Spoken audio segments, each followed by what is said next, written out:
In this video we will discuss about the second diaspora के जो second dispersal है उसमें क्या हुआ था। हेडिंग से पता चला है कि इंग्लिश ट्रांसपोर्ट हुई एशिया और अफ्रीका में किस तरह से हुई। उन्होंने कहा कि जो second diaspora took place at various point during the 18 and the 19th century in a very different ways and linked with very different results from those of the first diaspora. एक तो जो सेकंड डायस्पोरा हुआ है वो 18 और 19th centuries के दरमियान हुआ, वो डिफरेंट वेज में हुआ और उसके फर्स्ट डायस्पोरा से डिफरेंट रिजल्ट हैं। अब history of English in the colonial Africa has two distinct patterns. जो हिस्ट्री है इंग्लिश की कॉलोनियल अफ्रीका में उसके दो डिस्टिंक्ट पैटर्न्स हैं। वो किस पे डिपेंड करते हैं कि या तो हम बात करें ईस्ट अफ्रीका की या फिर हम बात करें वेस्ट अफ्रीका की। सबसे पहले हम डिस्कस करेंगे वेस्ट अफ्रीका को। वेस्ट अफ्रीका में जो इंग्लिश है वो लिंक की जाती है स्लेव ट्रेड से और development of pigeon and creole language से। अब उन्होंने कहा कि लेट 15th सेंचुरी से ऑनवर्ड जो हैं वो ब्रिटिश ट्रेडर्स ट्रैवल करते हैं डिफरेंट टाइम्स में to and from various coastal territories of West Africa. अब वो कौन कौन सी टेरिटरीज हैं उसमें आती हैं Gambia, Sierra Leone, Ghana, Nigeria and Cameroon. उन्होंने कहा कि इस एरिया में ना कोई ब्रिटिश सेटलमेंट नहीं है और इंग्लिश जो है वहाँ पे एम्प्लॉय की गई है एज अ लिंगुआ फ्रेंका उस इंडिजिनस पॉपुलेशन के दरमियान और लोगों के दरमियान और ब्रिटिश ट्रेडर्स के दरमियान।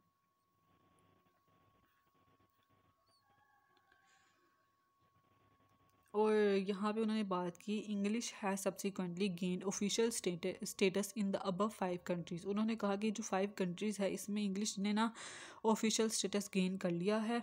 And some of the pidgin and the creoles which develop from the English contact के जो पिजन और क्रियोल लैंग्वेज जो इंग्लिश कॉन्टेक्ट से डेवलप हुई है उसका उन्होंने नाम रखा है क्रियो, जो सीरा लियोने में बोली जाती है, और कैमरून पिजन इंग्लिश।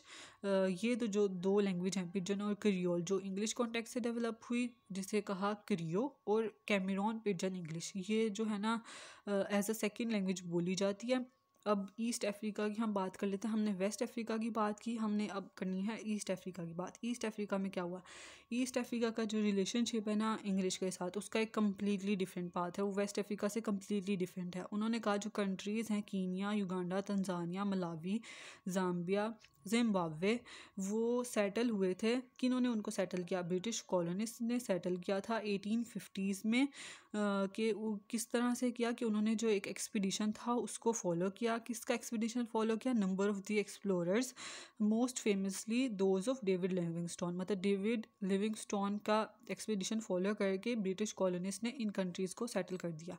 अब ये 6 कंट्रीज़ जो है ना ब्रिटिश प्रोटेक्टोरेट्स बन गए और कॉलोनीज़ बन गई थी। कब, लेट 19 और अर्ली 20 सेंचुरीज़ के दरमियान में। यहाँ पे इंग्लिश जो है ना एक इम्पॉर्टेंट रोल प्ले करती थी इन मेजर इंस्टीट्यूशन जैसे कि गवर्नमेंट है, एजुकेशन और लॉ है। अब उन्होंने कहा कि फ्रॉम द अर्ली 1960s से ये कंट्रीज़ जो है ना वन आफ्टर दी अनदर उन्होंने इंडिपेंडेंस अचीव कर ली। बेशक वो इंडिपेंडेंट हो गए थे तभी भी इंग्लिश जो थी ना वो ऑफिशियल लैंग्वेज रही, युगांडा में, ज़ैम्बिया में, जिम्बाब्वे में और मलावी में। और वहाँ पे जो है ना इन कंट्रीज़ में सेकेंड लैंग्वेज स्पीकर्स भी थे। और जो स्वाहिली है वो लिंगुआ फ्रेंका बन गया युगांडा में as it is in Kenya and Tanzania. अब यहाँ तक जो हमने पढ़ा है हम उसको रिवाइज कर लेते हैं कि सेकंड डायस्पोरा में क्या क्या हुआ, फिर नेक्स्ट बात करेंगे साउथ एशिया की। अब सेकंड डायस्पोरा में क्या हुआ कि सेकंड डायस्पोरा में सबसे पहले बताया कि वो हुआ है डिफरेंट वेज़ में और उसके डिफरेंट रिजल्ट्स हैं। और कब हुआ, 18 और 19 सेंचुरी के दरमियान में हुआ है। और ये फर्स्ट डायस्पोरा से जो इसके रिजल्ट हैं और वेज़ हैं वो कम्प्लीटली डिफरेंट है। उन्होंने कहा जो इंग्लिश जो है कॉलोनियल अफ्रीका में वो डिपेंड करती है वेरियस फैक्टर्स पर, पैटर्न्स पर। कौन कौन से हो सकते हैं कि या तो हम बात करें वेस्ट अफ्रीका की या हम बात करें ईस्ट अफ्रीका की। पहले हमने बात की वेस्ट की। वेस्ट में हमने क्या पढ़ा कि जो इंग्लिश है वेस्ट अफ्रीका में वो लिंक करती है किससे, स्लेव ट्रेड से और development of pigeon and creole language से। उन्होंने कंट्रीज़ कुछ मेंशन किए हैं। उन्होंने कहा कि जो ब्रिटिश ट्रेडर्स थे वो वहाँ एरियाज़ में ना सेटल नहीं हुए थे और इंग्लिश फिर भी उन एरियाज़ में जो है ना लिंगुआ फ्रेंका बन गई थी। अब वो एरियाज़ कौन कौन से थे, पीछे हमने 5 कंट्रीज़ के नाम पढ़े, घानिया, नाइजीरिया, कैमरून, घाना, अच्छा इस तरह के ये 5 कंट्रीज़ थे। अब इन्होंने कहा कि यहाँ पे इंग्लिश जो है as a lingua Franka use होती है। बहुत सारे उनकी जो लोकल पॉपुलेशन है वो भी बोलती है और जो ब्रिटिश ट्रेडर हैं वो भी बोलते हैं। और अब उन्होंने कहा कि इंग्लिश का जो अब ऑफिशियल स्टेटस बन गया है इन 5 कंट्रीज़ में और जो पिजन और क्रियोल थी जो डेवलप हुई थी इंग्लिश कॉन्टेक्ट के साथ, जिसे हमने क्रियो कहा था। और हमने कहा कि जो कैमरून पिजन इंग्लिश है वो भी मतलब लार्ज नंबर ऑफ पीपल उसको बोलते हैं, पर कैसे बोलते हैं, as a second language. English उनकी है ऑफिशियल लैंग्वेज, और ये क्रियो और कैमरून पिजन इंग्लिश जो है वो उनकी सेकंड लैंग्वेज है। फिर हमने बात की ईस्ट अफ्रीका की। ईस्ट अफ्रीका का जो रिलेशनशिप है इंग्लिश के साथ उसका डिफरेंट पाथ है। यहाँ पे भी उन्होंने कुछ कंट्रीज़ मेंशन किया जैसे Kenya, Uganda, Tanzania, Malawi, Zambia, Zimbabwe. वो उनको ब्रिटिश कॉलोनिस्ट ने सेटल कर लिया था। कब सेटल किया था? 1850s में। किसको फॉलो करते हुए? एक एक्सप्लो आई एम सॉरी, एक एक्सप्लोरर था उसके एक्सपीडिशन को फॉलो करते हुए उन्होंने इन कंट्रीज़ को सेटल कर दिया था, और उस एक्सप्लोरर का नाम था डेविड लिविंगस्टोन। फिर उन्होंने कहा कि ये जो 6 कंट्रीज़ हैं ये ब्रिटिश प्रोटेक्टोरेट्स और कॉलोनीज़ बन गई हैं 19th और 20th सेंचुरी के दरमियान में, और इंग्लिश यहाँ पे अभी भी इम्पोर्टेंट रोल प्ले कर रही है। कहाँ कहाँ इनके कुछ मेजर इंस्टीट्यूशन हैं, जैसा कि गवर्नमेंट, एजुकेशन, लॉ। फिर उन्होंने कहा कि जब 1960s में ये कंट्रीज़ वन आफ्टर अनदर उन्होंने इंडिपेंडेंस अचीव कर ली, तब भी इंग्लिश जो है ऑफिशियल लैंग्वेज रही युगांडा में, ज़ाम्बिया, जिम्बाब्वे और मलावी में। बेशक यहाँ पे सेकंड लैंग्वेज स्पीकर्स भी थे इन प्लेसेस में। और उन्होंने कहा कि जो स्वाहिली है वो बन गया है लिंगुआ फ्रैंका युगांडा में, as it is in Kenya and Tanzania. अब हमने बात करनी है कि इंग्लिश जो है वो साउथ एशिया में किस तरह से इंट्रोड्यूस हुई थी। English was introduce to the subcontinent of South Asia, जिसमें हम लोग भी आते हैं, India, Bangladesh, Pakistan, Sri Lanka, Nepal and Bhutan, during the second half of 18th century. Although, as Macrum point out, the English have had a toehold on the Indian subcontinent since the early 1600s, when the newly formed East India Company established settlements in Madras, Calcutta and later Bombay. English जो है south Asia में introduce हुई थी 18th century के second half में। Markram ने point out किया कि इंग्लिश जो है उसका टो होल्ड है इंडियन सब कॉन्टिनेंट में, मतलब 1600s थे कि इंग्लिश जो है वो इंडियन सब कॉन्टिनेंट में कहीं ना कहीं यूज़ हो रही है। जब newly form east India company ने सेटलमेंट्स बना दी थी मद्रास, कलकत्ता और लेटर बॉम्बे में, ये कंपनी का इन्फ्लुएंस जो है वो 18th सेंचुरी के दरमियान इंक्रीज़ कर गया, और वो कल्मिनेट किया in a period of British sovereignty. जो पीरियड ऑफ ब्रिटिश सॉवरेनिटी है उसे हम राज भी कहते हैं इन इंडिया, जो लास्ट करता है 1765 से 1947 तक। एक की पॉइंट जो था was the Macaulay minute of 1835। और मकौले जो था उसने इंडिया में इंडिया की जो एजुकेशन है उस पर एक एक्ट पास किया था। उसका उन्होंने ना एक स्टेटमेंट लिखी है कि उसने कहा कि जो इंडिया में इंग्लिश एजुकेशनल सिस्टम है ना वो इंट्रोड्यूस कराना है, ये मकौले ने कहा था। फ्रॉम दैट टाइम, उस वक्त से लेके इंग्लिश जो है ना इंडियन एजुकेशन सिस्टम की लैंग्वेज बन चुकी है। इवन टुडे हिंदी जो है ऑफिशियल लैंग्वेज है इंडिया की, और इंग्लिश जो है एसोसिएट ऑफिशियल लैंग्वेज है, जो कि हिंदी के साथ यूज़ होती है किस तरह से, न्यूट्रल लिंगुआ फ्रैंका के तौर पर। और उसने जो इंग्लिश है उसने प्रोसेस अंडर गो किया है इंडियनाइजेशन का, जिसकी वजह से इसने एक डेवलप कर लिया है डिस्टिंक्टिव नेशनल करैक्टर, जो कि कंपेरेबल है अमेरिकन और ऑस्ट्रेलियन इंग्लिश से।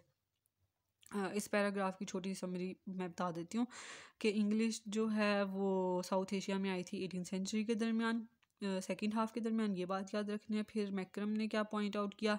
मैक्रम ने कहा कि इंग्लिश का जो है इंडियन सब कॉन्टिनेंट में टो होल्ड है अर्ली 1600 से, जब newly form east India company जो है उसने सेटलमेंट्स बना दी थी मद्रास, कलकत्ता और लेटर बॉम्बे में। और इस कंपनी ने जो कंपनी का जो इन्फ्लुएंस है वो 18th सेंचुरी में इंक्रीज़ हुआ, और किस पीरियड में कल्मिनेट हुआ? ब्रिटिश सॉवरेनिटी, जिसे हम राज भी कहते हैं। और ये पीरियड कब तक रहा? 1765 से 1947 तक। की पॉइंट इसमें एक ऐड किया गया है मकौले मिनट का 1835 में जो एक्ट पास हुआ था उसका, उसमें उन बात की गई है कि इंडिया में जो इंग्लिश एजुकेशनल स्कूल्स हैं वो इंट्रोड्यूस कराए गए। वहाँ पे इंग्लिश जो थी उनकी वो लैंग्वेज थी उन एजुकेशन सिस्टम्स की। अब इंडिया में जो है ना हिंदी जो है ऑफिशियल लैंग्वेज है, जो इंग्लिश है वो एसोसिएट ऑफिशियल लैंग्वेज है, और इंग्लिश वहाँ पे सर्व करती है एज अ न्यूट्रल लिंगुआ फ्रैंका। और इंग्लिश जो है उसने अंडरगो किया है प्रोसेस ऑफ इंडियनाइजेशन, जो जिसकी वजह से जो उसका एक न्यू कैरेक्टर डेवलप हुआ ना, जो इंडिया की इंग्लिश है वो कंपेरेबल है अमेरिकन और ऑस्ट्रेलियन इंग्लिश से। फिर हमने बताना है British influence in south east Asia and south Pacific. वो कब स्टार्ट हुआ? लेट 18th सेंचुरी में स्टार्ट हुआ। किस रिजल्ट से? जो सी फेयरिंग एक्सपीडिशन था जेम्स कुक का और बाकी लोगों का, उसकी वजह से ब्रिटिश इन्फ्लुएंस आया था साउथ ईस्ट एशिया और साउथ पैसिफिक में। ये मेन टेरिटरीज जो इनमें इन्वॉल्व थी वो कौन थी? Singapore, Malaysia, Hong Kong, Philippines. और उन्होंने कहा कि जो पैपुआ न्यू जेनेवा है वो भी ब्रिटिश प्रोटेक्टोरेट रहा है शॉर्ट टाइम के लिए ना, और वो प्रोवाइड करता है world's best example of English based pidgin talk person की। अब यहाँ पे है स्टैमफोर्ड रेफल्स। वो एक ऐसा नाम है जो कि जिसको हम एसोसिएट करते हैं ब्रिटिश कॉलोनियलिज्म से साउथ ईस्ट एशिया में। ये एडमिनिस्ट्रेटर है ब्रिटिश ईस्ट इंडिया कंपनी का। उसने इम्पॉर्टेंट रोल प्ले किया है in the founding of Singapore as a part of British colonial empire in 1819 में। स्टैमफोर्ड रेफल्स जो था वो ब्रिटिश कॉलोनियलिज्म में समझो एक नाम है साउथ ईस्ट एशिया में। वो ब्रिटिश ईस्ट इंडिया कंपनी का एडमिनिस्ट्रेटर है जिसने सिंगापुर को फाइंड किया, ठीक है, और उसको ब्रिटिश कॉलोनियल एम्पायर का पार्ट बना दिया था 1819 में। Other major British centres were founded around the same time in Malaysia. और मलेशिया में भी ब्रिटिश सेंटर फाउंड किए गए और हांगकांग जो है था वो ऐड किया गया था ब्रिटिश कॉलोनियल एम्पायर में इन 1842। सिंगापुर ऐड किया गया था 1819 में। हांगकांग ऐड किया गया 1842 में। After the Spanish American war at the end of the 19th century US was granted sovereignty over the Philippines. जब स्पेनिश अमेरिकन वॉर हुई 19th सेंचुरी के एंड पे तो यूएस ने सॉवरेनिटी दे दी थी, मतलब पावर दे दी थी फिलीपाइंस को। फिलीपाइंस ने फिर इंडिपेंडेंस गेन की 1946 में, और उन्होंने जो इंग्लिश अमेरिकन इंग्लिश इन्फ्लुएंस है उसको रिटेन किया है। In the recent years, the use of English has increased in Singapore and a local variety has begun to emerge. उन्होंने कहा कि अब रिसेंट ईयर में जो इंग्लिश का यूज़ है वो सिंगापुर में तो बढ़ गया है और उसकी वो लोकल वैरायटी भी एमर्ज होना स्टार्ट हो गई है। ऑन द अदर हैंड जो यूज़ ऑफ इंग्लिश है वो मलेशिया में डिक्लाइन हो गया। जब सिंगापुर में यूज़ ऑफ एशिया बढ़ रहा है तो उसी दौरान मलेशिया में यूज़ ऑफ इंग्लिश डिक्लाइन हो गया। क्यों डिक्लाइन हुआ? क्योंकि उन्होंने लोकल लैंग्वेज अडॉप्ट कर ली थी। लोकल लैंग्वेज कौन सी है? भाषा Malaysia.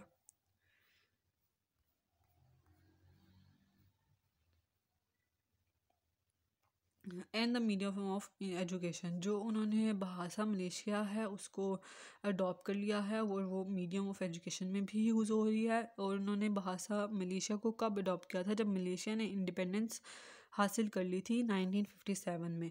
While still obligatory as a subject of study at a school, English was regarded as useful only for the international communication. उन्होंने कहा कि ये ऑब्लिगेटरी है कि इंग्लिश को जो है ना स्कूल में एज अ सब्जेक्ट पढ़ाया ही जाना है। पर वो कहते हैं कि इंग्लिश हमारे लिए सिर्फ तब भी यूज़फुल है जब हम कोई इंटरनेशनल कम्युनिकेशन करें। However, there has recently been a change of policy with English medium education। अब उन्होंने कहा कि पॉलिसी में एक चेंज आया है कि जो इंग्लिश मीडियम एजुकेशन है ना उसको री इंट्रोड्यूस कराया 2003 में। और इस डेवलपमेंट से पहले भी सिचुएशन जो थी वो बहुत कॉम्प्लेक्स थी। फॉर एग्जांपल कि जो रेडियो स्टेशंस थे वो इंग्लिश और भाषा को लोकल ऑडियंस के लिए इकट्ठा यूज़ करते थे। अब जो है वो इंग्लिश जो है दूसरे कंट्रीज़ में भी पढ़ाई जा रही है, नेबरिंग एरियाज़ में भी पढ़ाई जाती है। वो कौन कौन से हैं? ताइवान है, जापान और कोरिया है। जो ये लेटर टू जापान और कोरिया वो ये सोच रहे हैं कि ये पॉसिबिलिटी है कि हम इंग्लिश को जो है ना सेकंड ऑफिशियल लैंग्वेज बना दें। अब 1750 और 1900 के दरमियान जो इंग्लिश स्पीकिंग सेटलमेंट्स थी फर्स्ट और सेकंड डायस्पोरा की, उन्होंने 3 सिमिलर और मेजर चेंजेस अंडरगो किए हैं। 1750 तक जो स्टीवंस है उसने पॉइंट आउट किया कि British settlers thought of themselves as English speakers from Britain who happened to be living overseas. After this time, Stephen continues, वो ये कहता है कि first the population of overseas native speaker English speaking settlements वो increase कर गए हैं size में और वो गवर्नमेंट्स के साथ स्टेट्स बन गए हैं और जो कॉलोनियल गवर्नमेंट्स हैं उनके साथ भी। एल्बीट का मतलब होता है even though, and with a growing sense of separate identity, और उनकी एक सेपरेट आइडेंटिटी है जो कि एक्सटेंड करी जाएगी to the flavour of English they use. अब वो उनकी सेपरेट आइडेंटिटी उस इंग्लिश में भी नज़र आएगी जो वो यूज़ करते हैं। Second, in the United state first of all but later in Australia and elsewhere colonies ने अपनी इंडिपेंडेंस ले ली है। ब्रिटेन्स थे जो कि री करती है उनका डिग्री ऑफ लिंग्विस्टिक डिफरेंसेस। मतलब कि जब इंडिपेंडेंस आई है तो जाहिर है वो डिफरेंट अपनी मतलब एक वो पूरी स्टेट बन गई है ना, अब वो ब्रिटेन का पार्ट नहीं है, तो उनका अपना लिंग्विस्टिक एक्सेंट होगा, अपनी लैंग्वेज होगी इस तरह। And third, as the possession stabilise and prospered so quite large number of people being non native speaker of English, उन्होंने भी यूज़ सीखना है लैंग्वेज का ताकि वो सर्वाइव कर सकें और उनको गवर्निंग क्लास जो हैं वहाँ पे एम्प्लॉयमेंट मिल सके। These Englishes have much in common through their shared history and their affinity with either British or American English। अब उन्होंने कहा कि जितनी भी स्टेट जिन्होंने इंडिपेंडेंस ली है, इनकी जो इंग्लिश है इसकी जो है शेयर्ड हिस्ट्री भी है और उनकी एफिनिटी भी होगी या तो ब्रिटिश के साथ या अमेरिकन इंग्लिश के साथ। जैसे हम पाकिस्तानी हैं, हम जो इंग्लिश बोलते हैं, हमारी हिस्ट्री और जो एफिनिटी है वो या तो ब्रिटिश के साथ है या अमेरिकन इंग्लिश के साथ है। But there is also much that is unique to each variety particularly in terms of their accents. उन्होंने कहा कि अब जो उनमें यूनिक चीज़ ये है कि उनकी जो वैरायटी डेवलप हुई है इंग्लिश की, उसका उनका एक्सेंट भी चेंज होगा, उनका जो इडियोमेटिक यूज़ ऑफ वोकेबलरी है वो भी चेंज होगा, उनकी ग्रामर भी चेंज होगी, उनकी डिस्कोर्स स्ट्रेटजीज भी चेंज होंगी। 1945 से बहुत सारी रिमेनिंग कॉलोनीज़ जो हैं वो भी इंडिपेंडेंट स्टेट्स बन चुकी हैं और उनमें जो इंग्लिश है often being retain in order to provide, और इंग्लिश उन्होंने इसलिए रिटेन की हुई है ताकि वो वेरियस इंटरनल फंक्शंस प्रोवाइड कर सकें, या फिर इंग्लिश जो है वहाँ उन स्टेट में जो रिमेनिंग स्टेट्स थी वहाँ पे सर्व करेगी एज अ न्यूट्रल लिंगुआ फ्रैंका।